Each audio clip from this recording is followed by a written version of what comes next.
Assalamualaikum warahmatullahi wabarakatuh. Selamat pagi dan salam sejahtera untuk kita semua. Pada kesempatan ini kami dari kelompok 3 akan menjelaskan terkait dengan taksonomi dan ranah kemampuan peserta didik. Adapun kelompok 3 terdiri dari 3 orang.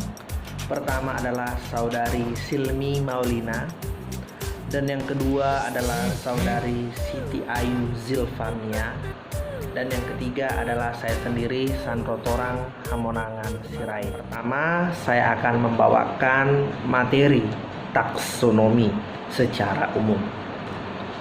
Kata taksonomi diambil dari bahasa Yunani, yaitu tasein, yang berarti mengelompokkan, dan nomos yang mempunyai arti adalah aturan. Sehingga taksonomi itu dapat diartikan adalah pengelompokan suatu hal berdasarkan urutan. Singkatnya, kita mengelompokkan sesuatu hal berdasarkan urutannya. Urutan itu bisa dari umum ke khusus dan dari khusus ke umum. Di dalam pendidikan, tepatnya dunia pendidikan, taksonomi adalah suatu hal yang sangat penting. Karena taksonomi ini dibuat untuk mengklasifikasikan tujuan daripada pendidikan itu sendiri. Dalam hal ini, tujuan pendidikan itu dapat dibagi menjadi 3 domain. Pertama adalah ranah kognitif, kedua adalah ranah afektif, dan yang ketiga adalah ranah psikomotorik. Dari setiap ranah tersebut dibagi lagi menjadi beberapa kategori dan subkategori. Taksonomi ini pertama kali diperkenalkan oleh Benjamin S. Bloom dan kawan-kawannya pada tahun 1956. Sehingga taksonomi ini sering dikenal dengan taksonomi Bloom. Terus bagaimana taksonomi ini dalam pendidikan?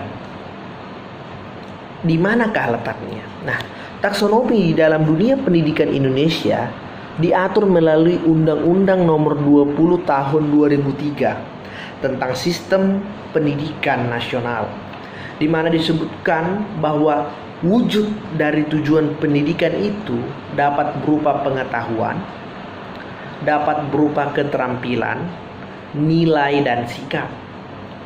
Proses pembelajaran di kelas merupakan inti dari kegiatan pendidikan di sekolah, dan diharapkan sebelum pelaksanaan pembelajaran, guru harus dapat merumuskan tujuan pembelajaran yang akan dicapai, sehingga murid-murid tahu pelajaran yang memang diperlukan atau tidak diperlukan.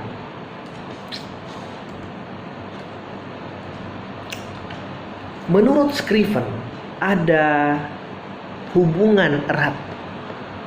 Ada 3 jenis hubungan erat.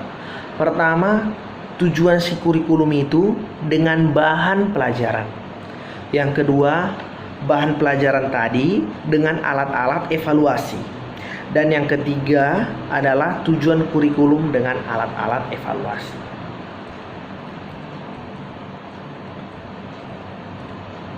Tujuan pendidikan dapat dirumuskan pada 3 tingkatan, yaitu pertama, tujuan pendidikan secara umum, tujuan yang didasarkan oleh tingkah laku, dan tujuan yang lebih jelas yang dirumuskan secara operasional. Taksonomi Bloom intinya ada 3. Pertama, kalau dibilang ranah kognitif, itu adalah menyangkut kepintaran intelektual dari seorang murid. Bagaimana keterampilan berpikirnya, pengetahuannya.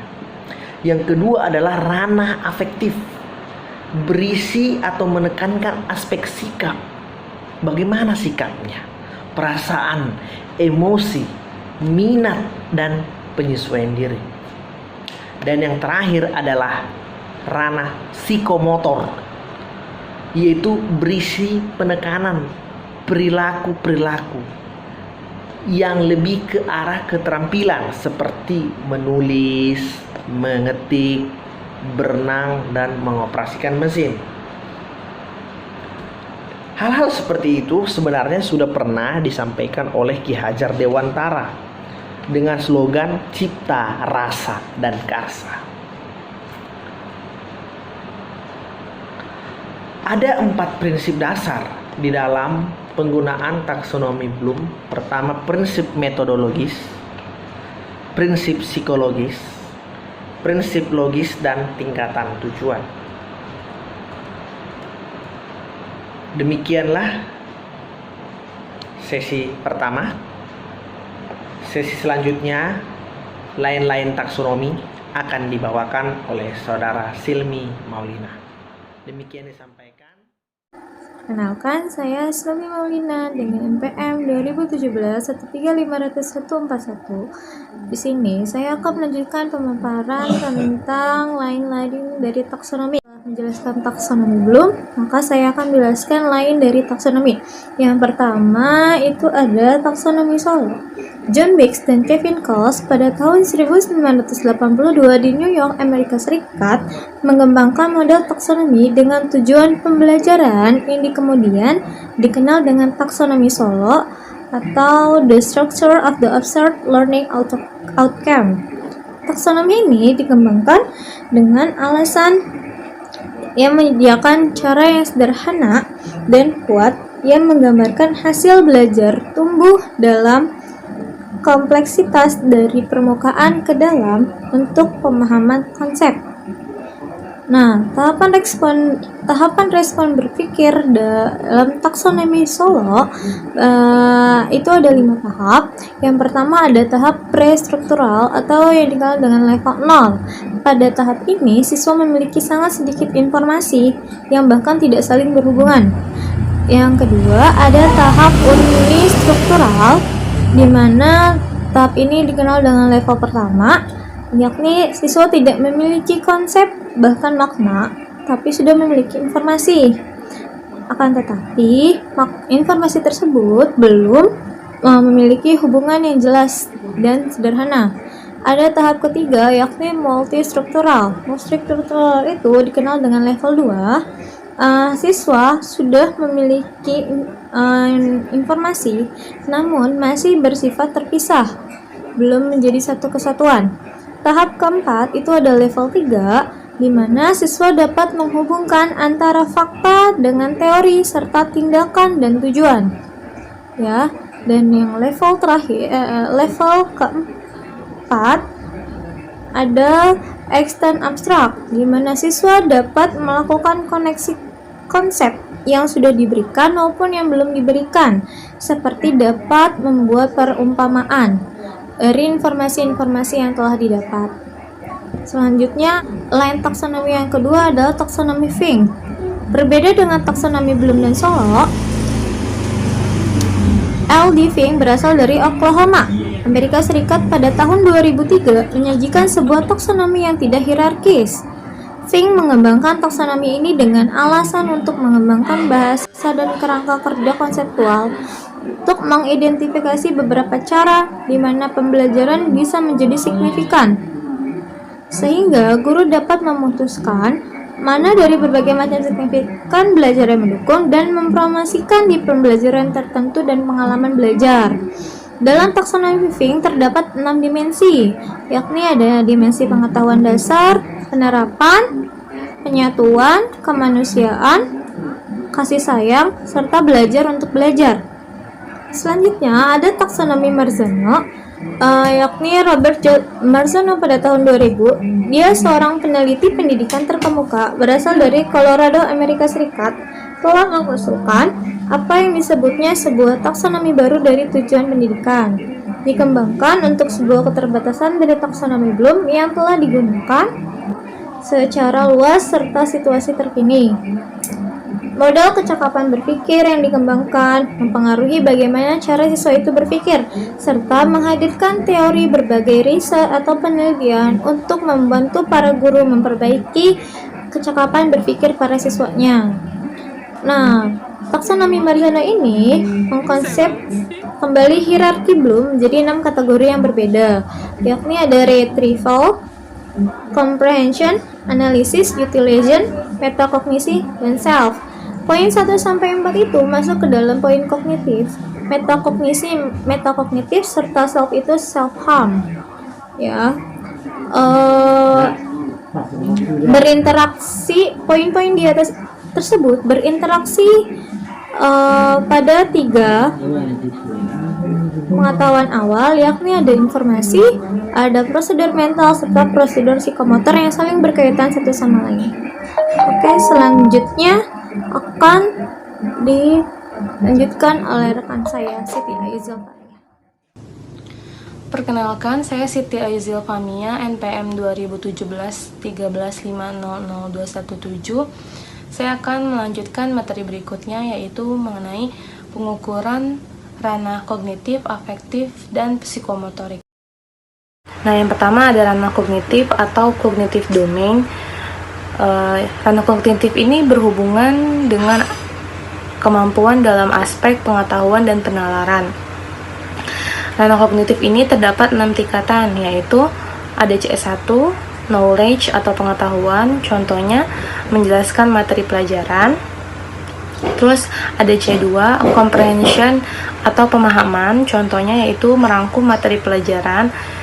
Yang ketiga ada C3, yaitu application atau penerapan, contohnya yaitu menggunakan pedoman dalam menghitung gaji karyawan. Lalu ada C4, yaitu analisis, yang contohnya yaitu menganalisis penyebab meningkatnya harga pokok penjualan. Lalu yang kelima ada sintesis, yaitu contohnya menyimpulkan atau membuat hipotesis. Yang keenam ada evaluation, contohnya membandingkan hasil ujian pelajaran dengan kunci jawabannya. Selanjutnya yang kedua yaitu ada ranah afektif atau affective domain. Ranah afektif ini mencakup berbagai hal yang berhubungan dengan emosi, seperti emosi jiwa, motivasi, semangat, minat, sikap, dan lain-lain. Terdapat 5 perilaku dalam ranah afektif, yaitu ada A1, receiving atau penerimaan, contohnya yaitu mendengar pendapat orang lain. Lalu ada A2, responding atau partisipasi, contohnya berpartisipasi dalam kegiatan diskusi dalam kelas. Ya, lalu ada A3, valuing atau nilai yang dianut, contohnya mengusulkan kegiatan gotong royong untuk kebersihan lingkungan. Yang keempat ada organization atau organisasi, yaitu contohnya menyepakati dan menaati etika berorganisasi. Atau yang kelima yaitu A5, characterization atau karakterisasi, contohnya menunjukkan sikap kooperatif dalam kegiatan berkelompok.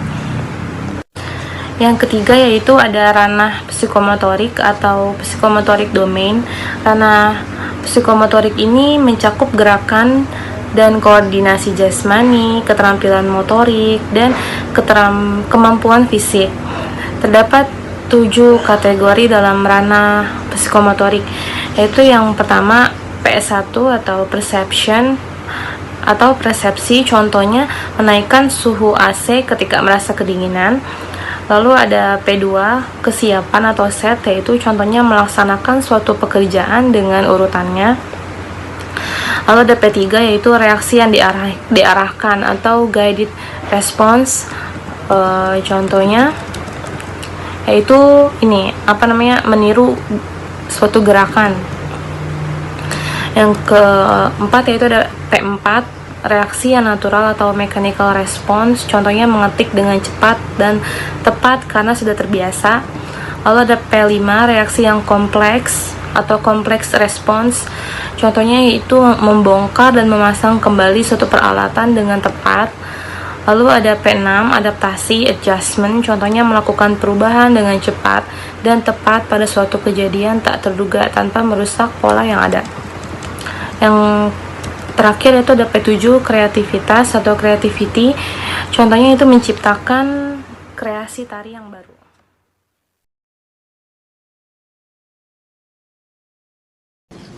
Selanjutnya yaitu contoh soal matematika dalam taksonomi Bloom. Dalam pengetahuan atau mengingat, di sini ada beberapa contoh soal matematika, yaitu berapa rumus untuk keliling lingkaran yang berjari-jari R adalah, terus nilai mutlak dari suatu bilangan K adalah, terus minus 6 dikurang minus 3 sama dengan berapa. Lalu ada juga soal mengenai pemahaman, yaitu jika f(x) sama dengan 2x plus 1 dan gx 3x min 1, tentukan FOG. Lalu soal keduanya, jika irisan dua buah bidang tidak kosong, maka irisannya adalah. Yang ketiga, nilai P dari 3 dikali 26 sama dengan dalam kurung 3 dikali P plus dalam kurung 3 dikali 6 adalah. Terus dalam penerapan ada 6 soal, yaitu 1/8% dari P adalah 2 diketahui ABC dan ABD dengan alas AB berimpit besar sudut BAD sama dengan besar sudut. Bu Ani membeli sebuah meja belajar untuk anaknya. Harga yang ditawarkan adalah Rp600.000 dengan potongan 15%. 1. Apakah dasar masalahnya? 2. Konsep apa yang dapat digunakan? Yang ketiga, bagaimana cara menyelesaikannya? Demikian materi tentang taksonomi dan pengukuran ranah kognitif, afektif, dan psikomotorik yang dapat kelompok 3 sampaikan. Jika ada kesalahan dalam pemaparan materi ini, kami mohon maaf dan kami sangat mengharapkan kritik dan saran yang membangun dari teman-teman semua. Terima kasih. Wassalamualaikum warahmatullahi wabarakatuh.